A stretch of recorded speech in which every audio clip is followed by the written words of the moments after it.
Salut les petits cactus. Ça va? Ce matin, c'est dur. C'est juste dur. Voilà.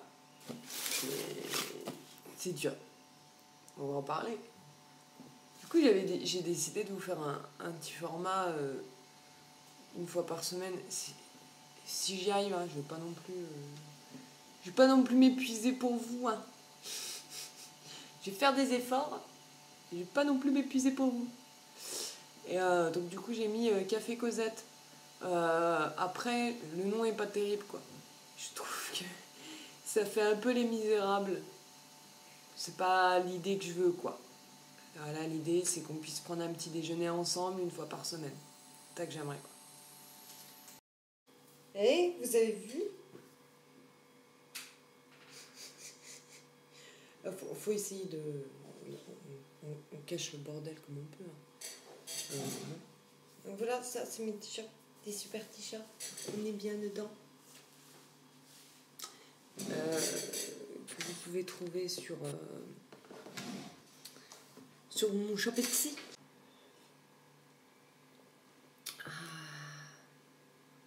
Bon.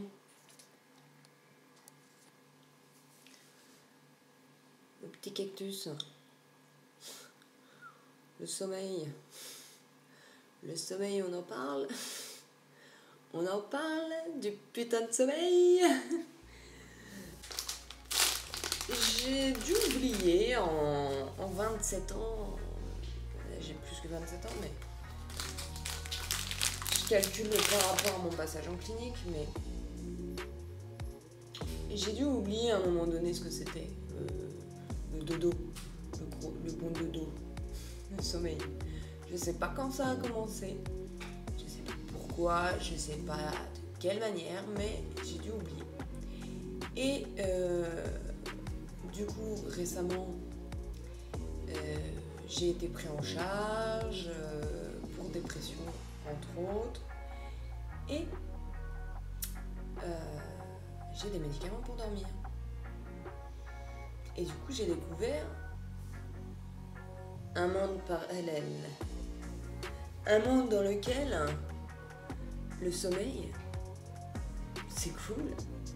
Dormir, ça repose. Enfin, des notions comme ça. Et apparemment, c'est des notions basiques. Vous êtes peut-être en train de vous dire, mais bon, con. C'est-à-dire que, oui, dormir, ça repose. Mais ça n'est pas évident. Et ça n'est pas évident pour tout le monde. Et ça, faut le savoir. Donc oui, en effet, j'ai compris que normalement, dans un monde parfait, dormir, c'est quelque chose qu'on aime faire. Donc j'imagine qu'il doit y avoir une récompense là-dedans. Cette récompense, peut-être que c'est justement d'être plus reposé, le lendemain d'être mieux, de se sentir bien dans son corps après avoir eu une bonne nuit de sommeil réparatrice, d'avoir fait des rêves parfois un petit peu tordus, un peu bizarres, un peu machin, mais c'est sympa quand même, on laisse vaquer son imagination et puis c'est plutôt positif. Il en ressort beaucoup de choses positives. Et donc ça, j'ai compris. J'ai compris parce qu'avec les médicaments, déjà, je réussissais à m'endormir.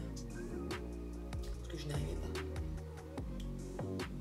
Je vous expliquerai après comment je vis le sommeil. Donc je réussissais à m'endormir. Je faisais des nuits complètes.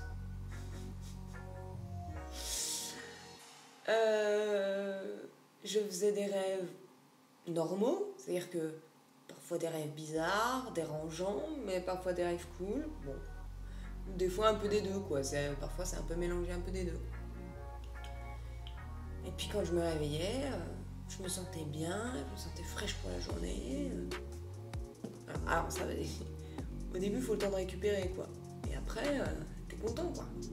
Puis voilà, tu te réveilles de toi-même, t'es bien. Ok, maintenant en fait le sommeil pour moi c'est quoi? Déjà rien que de m'approcher de mon lit j'avais tellement la peur au ventre que cette dernière année, je courais aux chiottes dès que je m'approchais de mon lit ou que je rentrais dans mon lit. Je devais aller aux chiottes au moins 10 fois parce que j'avais l'impression que j'allais me pisser dessus. Pas cool quoi.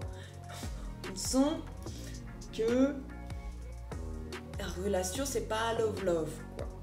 Bon, et lorsque j'arrivais enfin à me dire ok non mais ça fait quand même 10 ou 15 fois qu'il t'est allé aux chiottes, de toute façon tu vas pas te pisser dessus, et confiance. Et en fait tu peux plus pisser là quoi, enfin il n'y a plus d'eau dans ton organisme donc voilà. Mais t'as énormément de temps. En fait j'ai ce qui s'appelle un peu des pensées obsessionnelles ou des pensées qui peuvent devenir obsessionnelles. T'es là, tu rumines, ça ne s'arrête jamais. Ça ne s'arrête jamais. Donc c'est hyper angoissant. Parce qu'en plus, c'est pas des trucs sympas, tu vois. Je veux te rappeler, oh oui, aujourd'hui, j'ai vu une fleur sur le bas-côté de la route. Ah, j'ai vu une fleur, Non. Ce que le cerveau il a mis à faire, c'est qu'il va aller chercher dans les petits dossiers. Alors, je crois qu'en CE2, tu t'es tapé la honte, ou t'as eu l'impression de taper la honte, hein, on s'en fout, c'est pareil. On le ressort. Tiens, est-ce que ça te rappellerait pas justement un petit événement aujourd'hui où t'as failli te casser la gueule sur le trottoir? Et puis ça amplifie, puis ça prend des proportions ultra-dimensionnelles. Tu pars dans l'espace là. Bon. À savoir que dans mes pires états, je pouvais être dans un état de fatigue si intense que j'en vomissais, j'en faisais des malaises, je me traînais littéralement par terre, incapacité de rien faire parce que trop fatiguée, et ne pas dormir quand même. C'est-à-dire que la peur te tient tellement au ventre que, en fait, je préférerais mourir de ne pas dormir que dormir. C'est quand même grave. Pour ce qui est de l'aspect des rêves, c'est simple, hein. Tous mes rêves, c'est les mêmes. Et ils sont absolument cauchemardesques. C'est l'enfer. C'est l'horreur. J'ai pas envie de vous les raconter. C'est toujours le même scénar. Je sais comment ça commence, comment ça finit, comment c'est machin. Les décors, parfois, ils changent, mais c'est toujours la même histoire. Franchement, manque d'imagination. Originalité sur 10... 1,5, hein, parce qu'il y a un moment donné, ça fait 28 ans, les gars, que vous me faites le même rêve en boucle. J'y ai compris le message. J'ai compris le message, les gars. Parce que du coup, les gars, pendant la nuit, tous tes muscles, ils se contractent, là, comme ça. La mâchoire. Et sachez que à serrer les dents, là, pendant la nuit, on peut se les péter. On peut se les casser. Hein? Donc, faites attention, si vous grincez les dents et tout ça, vous pouvez vous casser les dents. Et ça, on veut pas. Ça, c'est pas cool. Ça, c'est pas cool du tout. Et donc, tu te réveilles, t'as des courbatures partout, t'es pas reposé. Mentalement, de toute façon, tu t'es réveillé. Que ça, là? Autant vous dire que le début de journée, au top. Ok? La nuit, au top. Les douleurs, les machins, tout, rien ne va. Et t'es pas reposé. Et t'es pas reposé du tout. C'est un enfer, quoi. En gros, ça fait... ça fait 27 ans que toutes mes nuits, c'est ça. Des fois, c'est pire. Des fois, voilà, comme je vous dis, j'arrive vraiment pas à aller dans mon lit, sinon j'ai l'impression que je vais me pisser dessus tellement j'ai la boule au ventre, j'ai peur. Il y a des fois où ça va un peu mieux, mais même quand je suis détendue, c'est hardcore. Et jamais de ma vie, j'aurais cru un jour dire, mais en fait, c'est cool de dormir. Jamais. Donc après, j'ai pris des médicaments.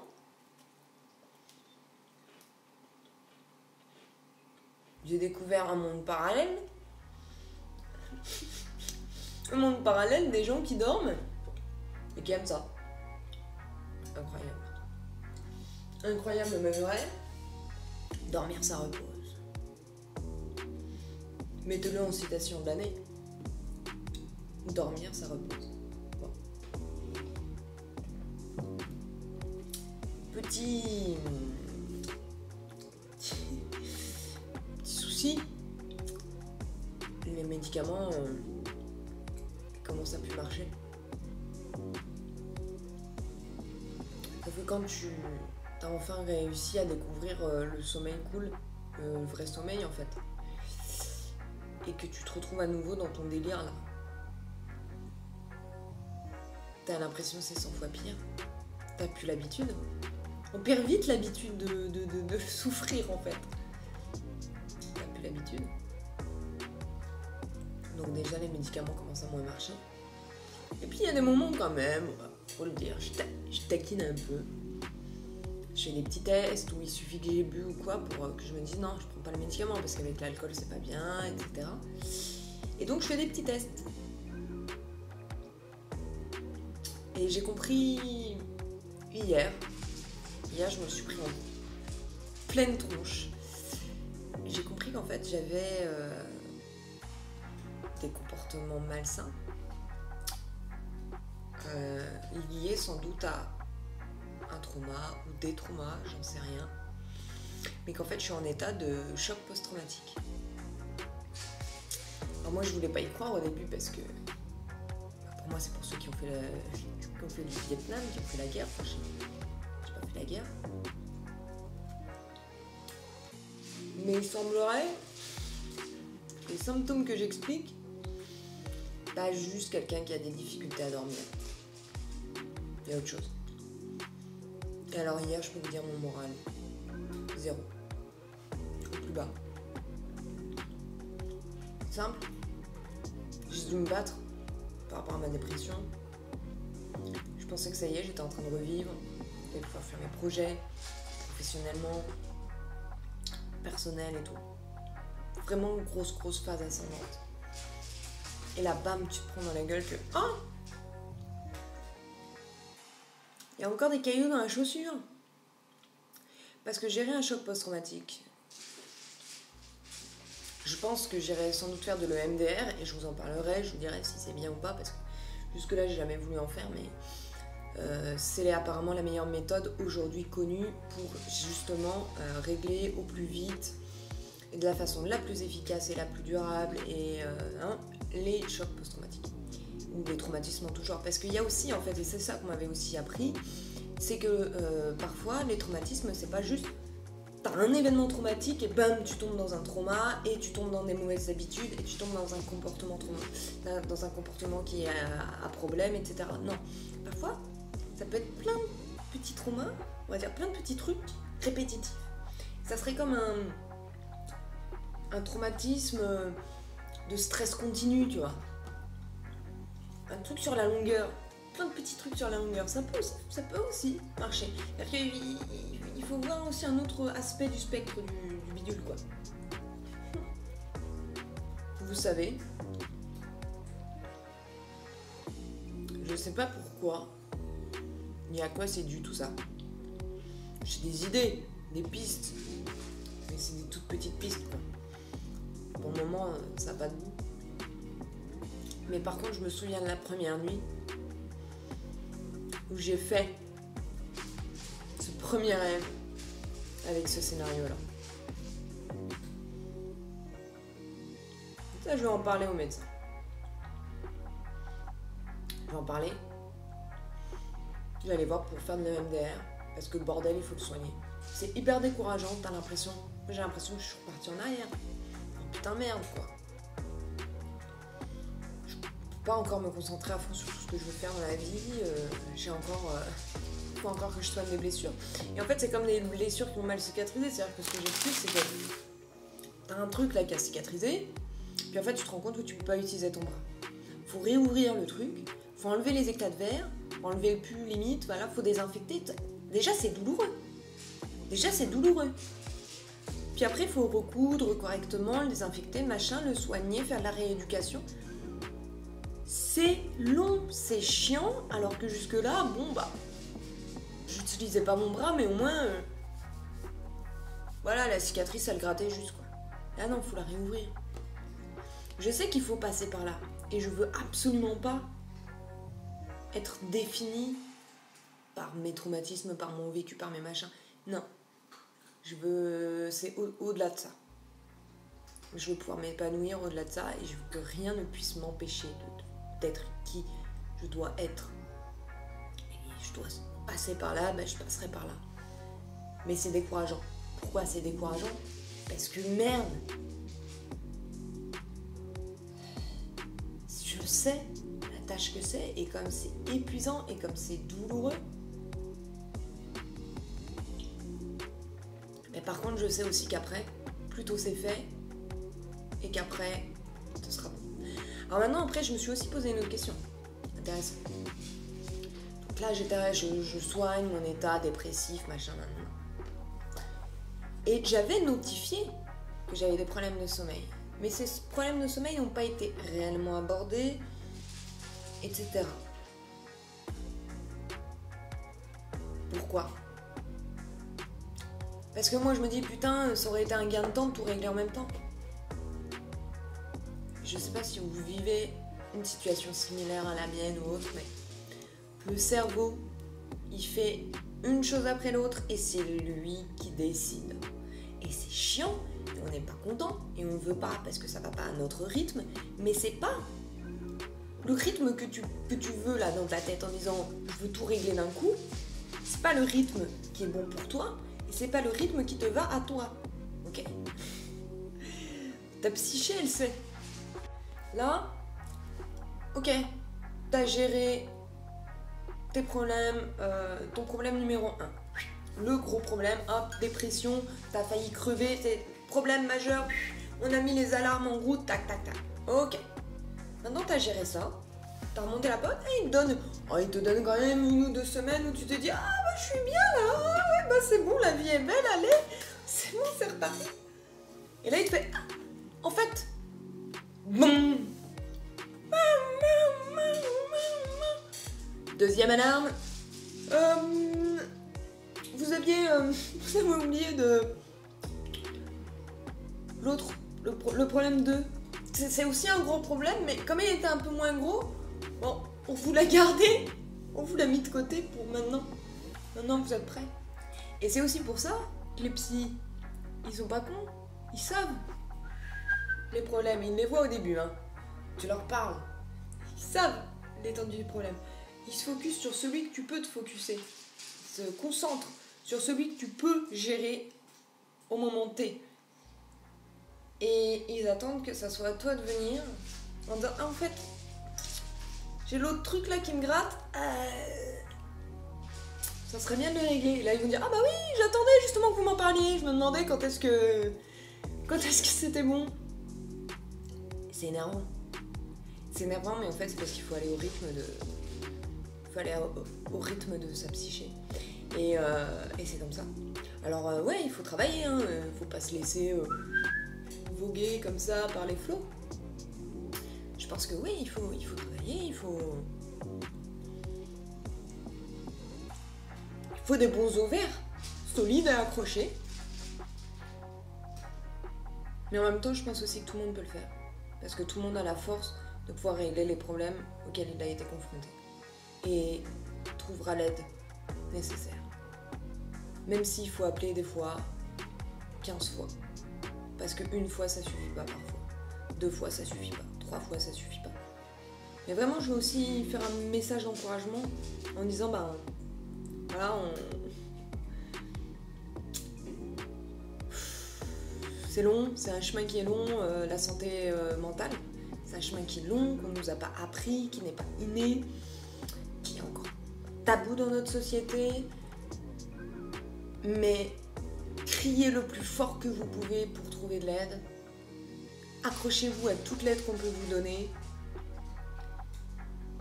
Et tant pis, ça va pas se passer comme vous le souhaitez. Ouais, on préférerait tout régler en 2 semaines. C'est pas possible. Et 28 ans de vie et de mauvaises habitudes, ça se guérit pas en 2 semaines. C'est c'est pas possible. Mais ça veut pas dire qu'on va pas pouvoir être heureux. Et ça veut pas dire qu'on peut pas régler les choses. Faut prendre le taureau par les cornes, parce que soit tu te laisses dominer par tes peurs, tes problèmes, et tu deviens, ton identité se mêle avec tes problèmes. C'est-à-dire que je suis malheureux et c'est qui je suis. Non. Non. Non. Je suis pas d'accord. Moi, je veux pas fonctionner comme ça. Et je vais me battre. Et ça m'emmerde, mais je vais me battre. Et à côté de ça, j'ai quand même repris du poil de la bête. Je vais m'accrocher pour mon entreprise, pour ma boutique Etsy, avec mes fringues là. Un nouvel article par mois. Je vais essayer de vous faire une vidéo café par semaine. On partage un café ensemble toutes les semaines. Voilà, on parle d'un sujet d'actualité dans ma vie ou sujet dont j'ai envie d'aborder. Vous pouvez aussi proposer vos sujets dans les commentaires, merde, c'est fait pour ça. Et sur ce, plein de courage pour cette semaine. Je suis avec vous. Tous ceux qui traversent des maladies mentales en ce moment, il y en a beaucoup. Je suis avec vous. Et je sais que justement, la difficulté des temps actuels fait qu'il y a des problèmes qui ressurgissent. Surtout, n'attendez pas. N'attendez pas d'être au bout du rouleau pour vous soigner. Faut pas attendre que toute la jambe est gangrénée pour soigner une éraflure, quoi. S'il vous plaît. En tout cas, je suis avec vous, en cœur, en esprit, en cactus et en